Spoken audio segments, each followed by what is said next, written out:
মায়েরাও শুনুন, আপনাদেরও বেশি কাজ নেই, আপনাদের কাজ কম। কামাতে হবে না, বাজারে যেতে হবে না, কোনো জায়গায় যেতে হবে না। যা আনবে সেটা খাবেন, পরবেন, আর আল্লাহকে মানবেন, পর্দার হেফাজত করবেন। আল্লাহ রসুল সাল্লাল্লাহু আলাইহি সাল্লাম বলেছেন, যে মেয়ে ছেলে পর্দার হেফাজত করবে, আইয়ুমা ইমরাতিন, যে মেয়ে ছেলে আহসানাত ফারজাহা, পর্দার হেফাজত করলো, ও আতাত বালাহা, স্বামীর খেদমত করলো, স্বামীর কথা শুনলো, আর ও আদ্দাত সালাতাহা, তার নামাজটা আদায় করলো। তো এই কয়েকটা কাজ যদি করে, আল্লাহ রসুল সাল্লাল্লাহু আলাইহি সাল্লাম বলেছেন, ফালতাদখুল বিআইয়ি বাবিন মিনাল জান্নাহ, জান্নাতের যে দরজা দিয়ে যেতে চায় সেই দরজা দিয়ে চলে যাক। বলুন সুবহানাল্লাহ। মেয়েদের তো কাজ সহজ, বাজারে যেতে হবে না, জমিতে যেতে হবে না, স্বামী যেটা আনবে ওটা রান্না করবে, নিজের পর্দার হেফাজত করবে, স্বামীর কথা শুনবে, তো সে জান্নাতে চলে যাবে। তার বিরাট বড় মর্যাদা আছে। মহিলার মতো মর্যাদা, যার যেরকম মর্যাদা দেবার কথা তার সেরকম মর্যাদা দেওয়া হয়েছে। প্রত্যেক জনের আলাদা আলাদা মর্যাদা দেওয়া হয়েছে। আলেমের মর্যাদা আলেমের মতো, মোমেনের মর্যাদা মোমেনের মতো, নারীর মর্যাদা নারীর মতো, পুরুষের মর্যাদা পুরুষের মতো। প্রত্যেককে আল্লাহ তাআলা মর্যাদা দান করেছেন, কাউকে আল্লাহ তাআলা অসম্মান করেননি। বলুন সুবহানাল্লাহ। আলেম সম্পর্কে দু একটা কথা বলছি, আপনারা সাধারণ মানুষ হলেও তবুও বলছি। আমি বলেছিলাম, আলেমকে জিজ্ঞাসা করে কাজ চালাবেন, আর কোনো জায়গা আপনাকে যেতে হবে না। ফাসআলু আহলা যিকর ইন কুনতুম লা তা'লামুন, তোমরা যদি না জানো, যারা জানে তাদেরকে জিজ্ঞাসা করো, জিজ্ঞাসা করে চলবে, তুমি কামিয়াব হয়ে যাবে। মুফতি সাহেব যদি ফতোয়া ভুল দেয় সেটা আলাদা ব্যাপার, তোমার কোনো রকমের অসুবিধা হবে না। কথা বুঝতে পারছেন কি বললাম?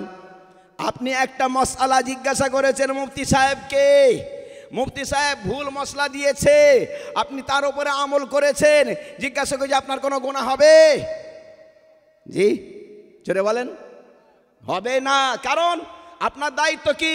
মুফতিকে জিজ্ঞাসা করা, এটা দায়িত্ব আপনার। খালাস, মুফতি যেটা বলেছে তার উপরে আমল করেছেন, আপনার হয়ে গিয়েছে, আপনার কোনো রকমের কোনো অসুবিধা নেই। যদি কিছু গুনাহ হয় তো কার হবে? মুফতি সাহেবের, তাই না? মুফতি সাহেবেরও গুনাহ হবে না। হুজুর কি বলছেন আপনি? আমি জিজ্ঞাসা করেছি জানিনি বলে আমাকে ভুল কথা মুফতি সাহেব বলে দিলেন, আমি ভুল পথে চললাম, না আল্লাহ তাআলা আমাকে ছেড়ে দিল, মুফতি সাহেবকেও ছেড়ে দেবে? হাদিসখানা তবে শুনে রাখুন, গেঁজাড়ে গল্প নয়। যারা হাদিস করে তারা শুনে রাখুন, গেঁজাড়ে গল্প নয়। বুখারী শরীফের হাদিস, অন্য জায়গার হাদিস নয়, সহিহ রায়াতের হাদিস।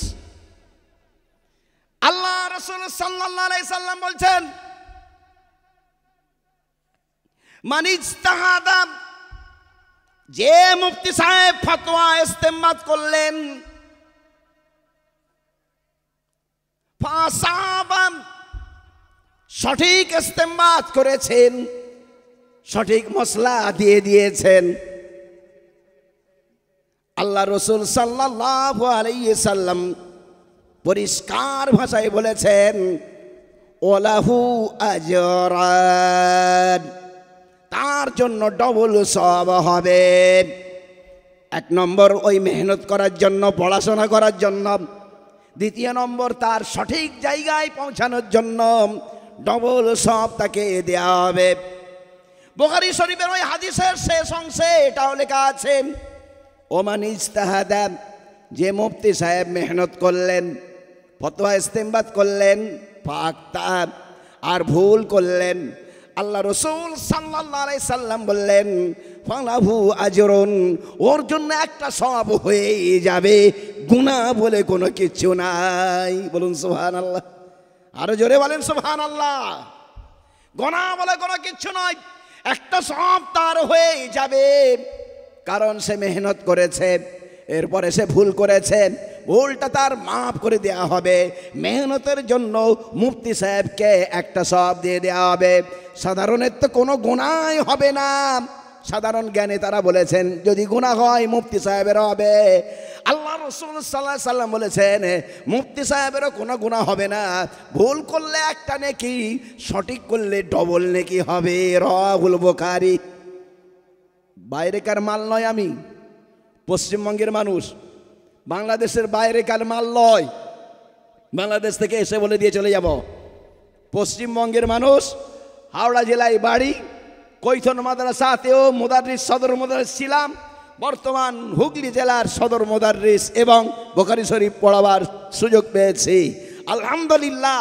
আমাকে ধরা যাবে আমি ভুল বললে, কেতাব নিয়ে আসুন দেখিয়ে দিই। হুজুর বলেছেন, রাসূলুল্লাহ সাল্লাল্লাহু আলাইহি ওয়াসাল্লাম বলেছেন সহিরাত, তার কারণ উল্লেখ করে দিয়েছেন, মেহনত করার জন্য একটা, আর ভুল যদি করেছেন তো একটা পেয়ে যাবেন, সঠিক করলে ডবল হবে, সাধারণের কোনো গুনাহই হবে না। সুবহানাল্লাহ বলেন। উদাহরণ দেব, আল্লাহ রাসূল সাল্লাল্লাহু আলাইহি সাল্লাম উদাহরণ দিতে বলেছেন, আল্লাহ তাআলা উদাহরণ দিতে বলেছেন। আল্লাহ তাআলা বলেন ওয়ালাকাদ যারাবনা লিন-নাসি ফি হাযাল কুরআন মিন কুল্লি মাসাল। আমি আল্লাহ তাআলা কোরআনে বহু উদাহরণ দিয়েছি। অদরিব লাহুম মাসালা, তোমরা উদাহরণ দিয়ে কথা বলো। কোরআন শরীফের আমি কথা বললাম, হাদিসের কথা বললাম, এবার একটা যুক্তি দিয়ে কথা বলি। সাধারণ মানুষ এবারে চিন্তা ভাবনা করবেন, ভালো করে বুঝে নিন। আলেম মানুষ ভুল করেছে, তবু একটা সওয়াব দেওয়া হয়েছে। আলেম হবার জন্য সঠিক কথা বললে ডবল সওয়াব। সাধারণ মানুষ যে আমল করবে তার জন্য কোনো গুনাহ নয়। পক্ষান্তরে কোনো মানুষ যদি না জেনে ফতোয়া দিয়ে দেয়, তবে তার অবস্থা কি হবে? আল্লাহ রাসূল সাল্লাল্লাহু আলাইহি সাল্লাম বলেছেন ঠিক করলেও তার গুনাহ হবে। চিন্তা ভাবনা করবেন।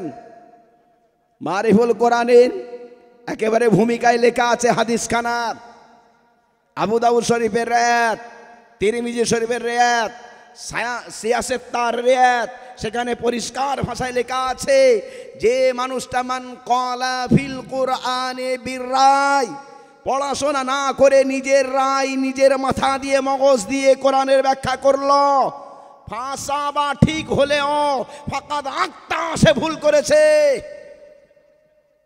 ঠিক করলেও ভুল করবে।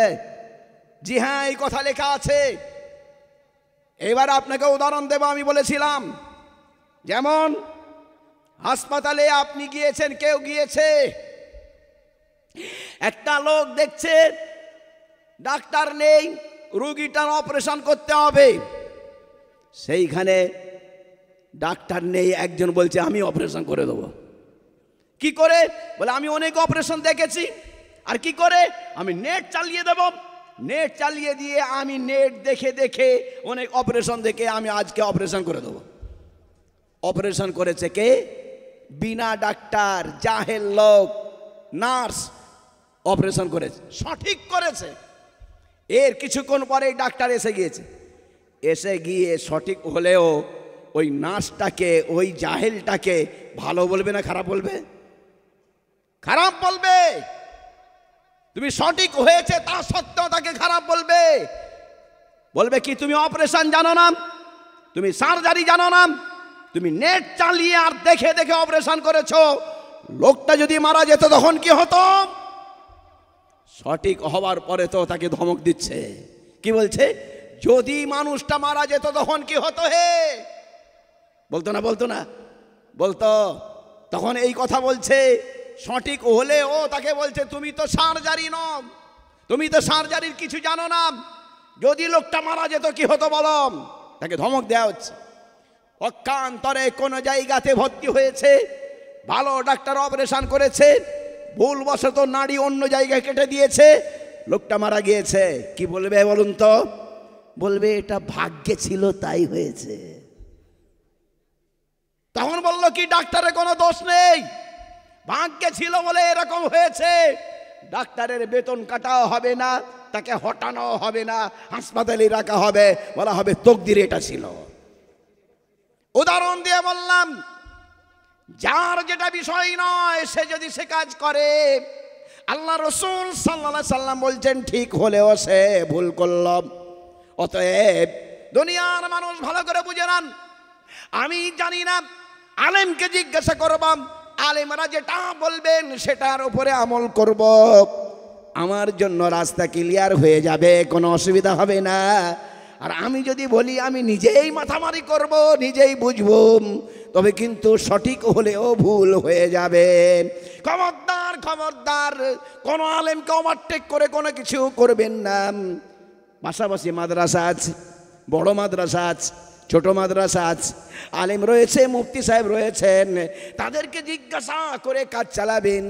আপনার জন্য আপনি আল্লাহর ওলি হয়ে গেলেন, ভুল হলে আপনার কোনো রকমের অসুবিধা নাই। আলেমরা যদি ভুল হয় আল্লাহর কাছে সে জবাব দেবে। আল্লাহ রাসূল সাল্লাল্লাহু আলাইহি ওয়াসাল্লাম বলেছেন, ভুল হলেও আমি তাদেরকে ক্ষমা করে একখানা সওয়াব দিয়ে দেব। বলুন সুবহানাল্লাহ।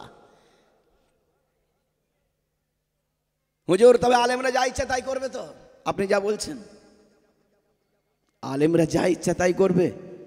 কোনোদিন করবে না। যদিও করে, আপনি যদি দেখেন কোন আলেমকে খারাপ কাজ করতে, চোখটা এড়িয়ে যান, আপনি তাকে বলার অধিকার রাখেন না। কে বলবে? তবে তাকে বলার লোক আছে, আমাকে বলুন, আমি তাকে বলবো। আরেকজন আলেম আছে, তাকে বলুন, সে তাকে বলবে। আপনি সরাসরি কোনো আলেমের কোনো ভুলকে দেখে কোনো রকমের সংশোধন করার অধিকার রাখেন না। তাকে সংশোধন করার জন্য তার ওস্তাদ আছে, তাকে সংশোধন করার জন্য তার উপরে সিনিয়র আছে, তারা জুনিয়র আলেমকে ঠিক করে দেবে। অতএব আপনি বলার কোনো অধিকার নেই, রাখেন না।